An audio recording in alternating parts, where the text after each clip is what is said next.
Welcome to the Business Renovator for today. I would like to thank my sponsor, who's Kellen. She's in charge of the Tuesday Coffee with Kellen. It's a great group of people that get together.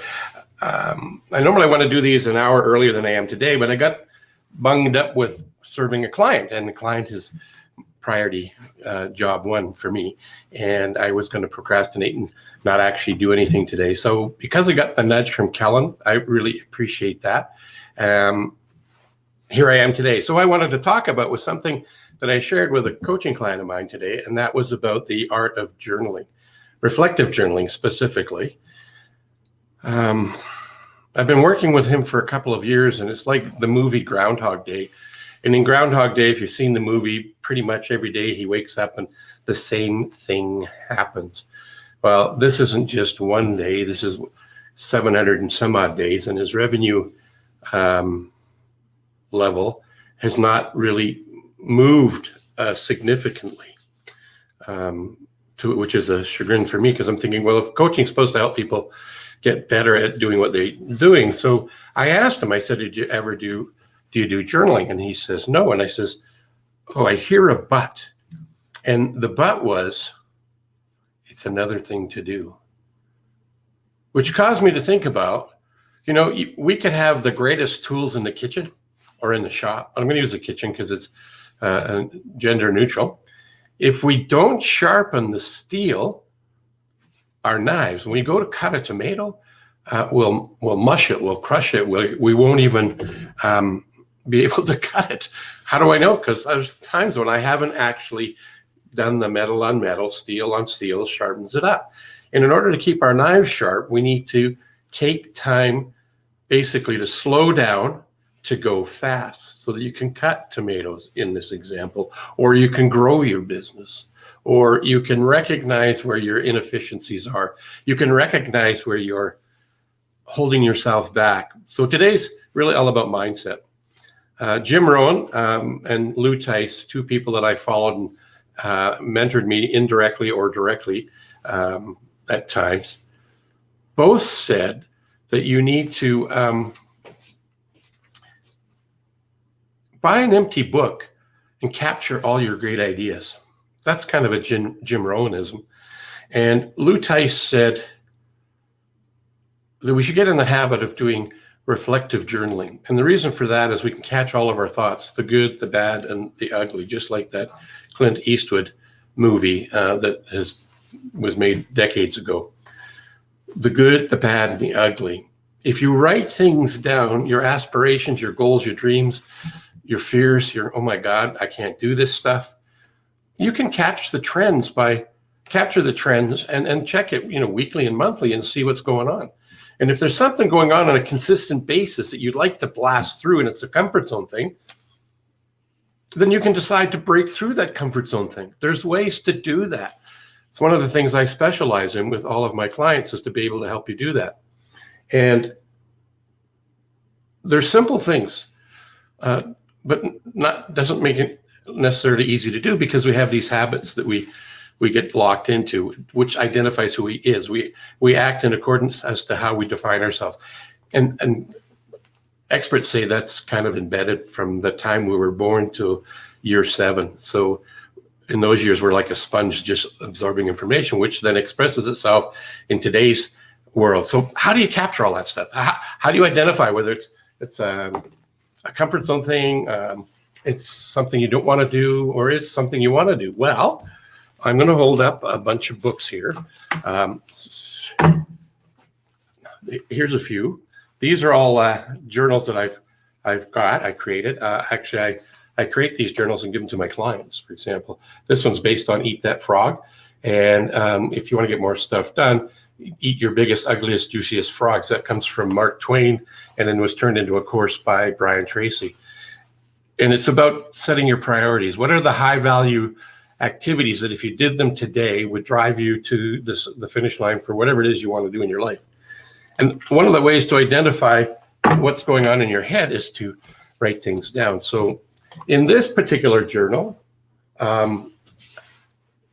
the year of 2014, and it was the month of May. How do I know? because that's one of the things you should do when you do a journal. You should timestamp them and put a date in it. So I'm going to open up to this page here. And I was sharing this with the client this morning. Hey, Randy, welcome to the live stream. I appreciate your support. You're another wonderful person from our Megamind group. Fantastic to see you here. If you have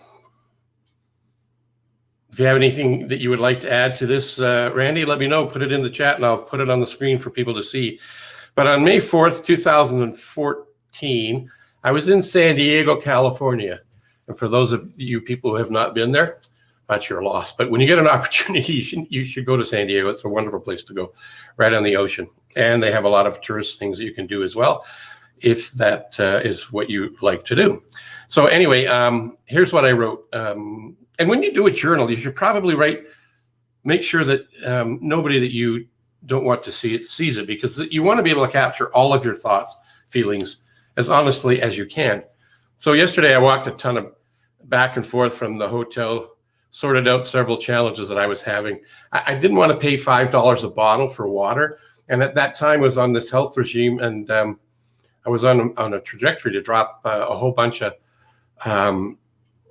weight. And as a result of that, it meant a lot of water. And $5 when you're supposed to drink 128 ounces, and I think they were probably, I don't know, 12-ounce bottles. That would be a lot of $5 that I'd been spending. Hey, Laura, welcome. Great to see you on here. So I didn't want to spend that kind of money on water, particularly because usually most of the water comes out of a tap. They just put it in a nice package. Looks expensive. Looks like it's high value. So I was about 8 or 10 blocks away from the store that I located in downtown San Diego.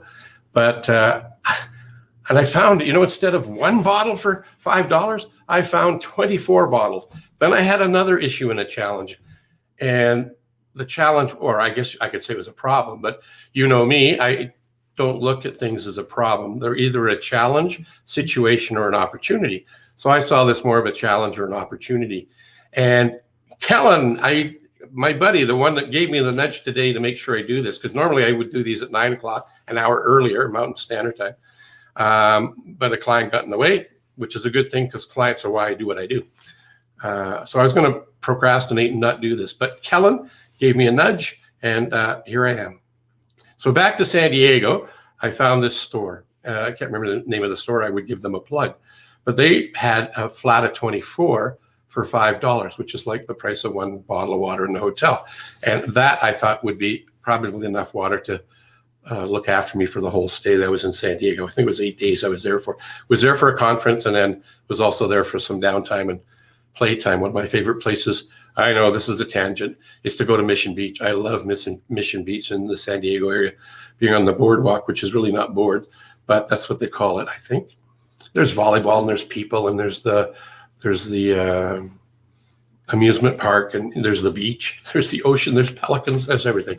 Anyway, back to the why I do a journal. It's to capture these things so that I can relive this moment and share it with you. And with the client this morning, him seeing that doing the journal was just one more thing to get done. Well, there's some things that we shouldn't do, and there's some things that we probably should give a go. And doing a journal is one of those things that we should give a go to. And how I got the water back to my hotel room, because that was, it's hot in California, not like crazy hot like Arizona, but it's hot. And I was about eight blocks away, maybe 10 blocks away. And I'd already had done quite a bit of walking, and so my feet were starting to get tired, but I wanted to maintain my consumption of water at a reasonable investment. And this was the best thing. So I went back to the hotel. I had a small suitcase with wheels on it. I was pretty sure the water would fit, and if it didn't, I would make it fit. Sure enough, I bought it, put it in there, and I wheeled it back to the hotel. And how do I know all of this? Well, because I wrote it in this journal. See, my writing right here. And it helps us relive the things that we've done in our lives. So by capturing the good, the bad, and the ugly, you can come up with things and identify them as, are they important things that you want to do? Are they a comfort zone thing that you want to break through? Or there's something that, you're just talking about it all the time and not making any progress, and it's weighing you down. By putting it on a journal, hey, look, my head's cut off. Got to fix it. Hang on, guys. Technical difficulties. Here we go. By writing it down and having an opportunity to reflect on it on a regular basis, you come up with these things. And this is revitalizing me as to something that I did in San Diego. It was a coaching moment with a client today. It was some value added, and it's helped me with my own personal mindset, things I'm thinking about. Life is about a journey, and we have our ups and we have our downs. And this morning was a little bit down because of him being stuck where he is, and then coming up with a resolution for him to work on, to add to what he's doing, lifted me up quite a bit. And it got me thinking about sharing this idea of doing journaling. So a couple of tips that I had around journaling is to buy a nice book. Don't be cheap on the books. I mean, these ones aren't expensive. I buy them and give them away to clients. The reason being is that here's a marketing plug. They have my contact information on the back. So they're not going to throw this out right away, like maybe a business card, because they're going to capture their thoughts, even if they only use it for groceries. What do I care? Really? I mean, if they have a problem, they know how to get hold of me. I hope they do it for journaling. That's why I gave it to them. And I always give them an exercise in my conversation, and that's to create your 100 success list. Maybe I'll save that 100 success list as a topic for another morning, and I want to finish the journaling today.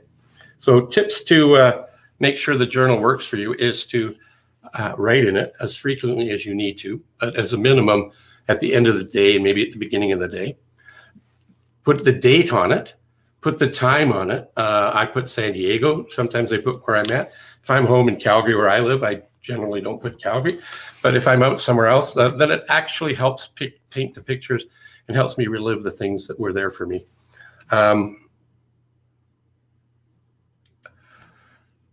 Date it, timestamp it, and then allocate about, 20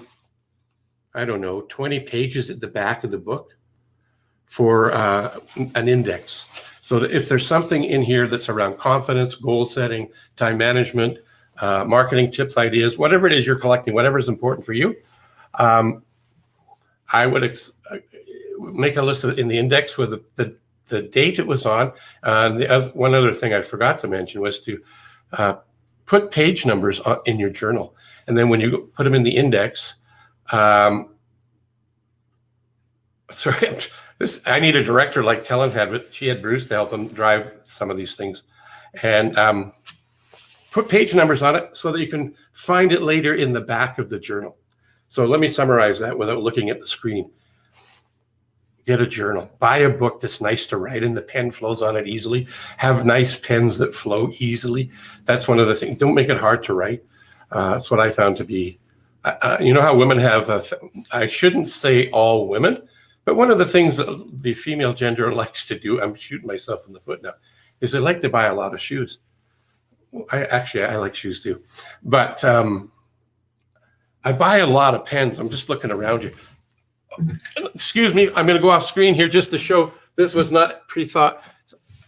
I like a lot of pens, and I like a lot of color, because when you're journaling, if you can journal with color, it helps animate and etch it into our older minds.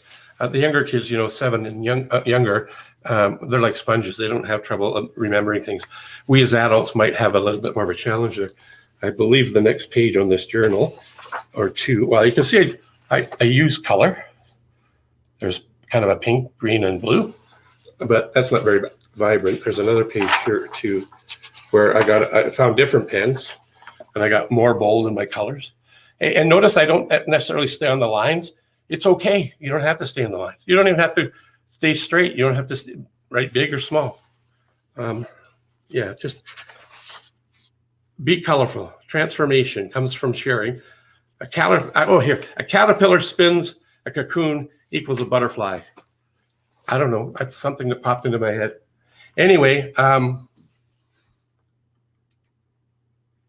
Never cheap out on books or shoes. See, I got that part right. The women do like the shoes. I do too, though, Kellen. I love shoes.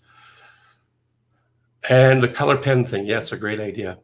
So I don't want to eat up all of your time today. I have an offer for you. It's nothing to do with journaling. But if you want, I've got a digital book, and it's based on the topic is how to write a vision for your business or your life. So writing out what's your ideal life, what would it look like? This is a starting point, a vision. And journaling helps you in that process. So if you want a copy of my digital booklet, I'll be happy to send it to you. My information, if I move my head out of the way, is up here, phil@coachphil.ca. If you want a copy of the digital book, shoot me an email and I'll respond and send you a copy. And then I'm going to send you a ton of stuff. I'm going to spam you. No, not really. I won't do that. I will add you to my newsletter so you can check and see if it's of value to you. Lots of great stuff on business-related topics. And if there's ever anything else I can do for you, remember, I'm only ever an email away. Reach out and ask. I may not get to you right away, but I will get back to you. So Coach Phil, the Business Renovator, look forward to seeing some emails. One more comment here from my lovely friend, Kellen. What is she saying? I think I've been overthinking this. Thanks for some clarity. Boy, I'm glad you put that up there, Kellen, because I think I overthink some things as well. So your nudge this morning for me to go ahead and do this, even though my original time to do this is an hour earlier, I started making up reasons why I couldn't do this. Well, one, I went over with a coaching session that went past the 9 a.m. start time, and I thought, well, I've missed it. No sense doing it now. And I get this lovely little text nudge from Kellen, and I thought, you know what? Yes, you should be consistent with your live streaming, but sometimes life throws us lemons, and we got to turn it into lemonade.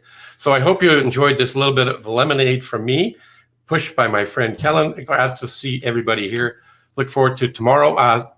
Again, the vision book is available if you send me an email asking for it. Just put vision book in the subject. You don't have to write a long, lengthy email. And then tomorrow I will be on at 9 a.m. Mountain Standard Time or Mountain Daylight Time. And at 10 o'clock Mountain Daylight Time, I'll be on with my buddy Bernard, who's overseas in England. And we do a weekly call on Friday for about half an hour. We talk about all sorts of business-related things. Tomorrow we're going to talk about, he's actually going to talk about Parkinson's law, and that's an interesting topic. I'm looking forward to discussing that with him. I know what it's all about, but you need to come to our live stream tomorrow. Same place, same places, I guess. Facebook, YouTube, and Twitter via Periscope to see what him and I are going to talk about. Thanks again for being here. Appreciate you showing up. Hope you have a fabulous rest of the day.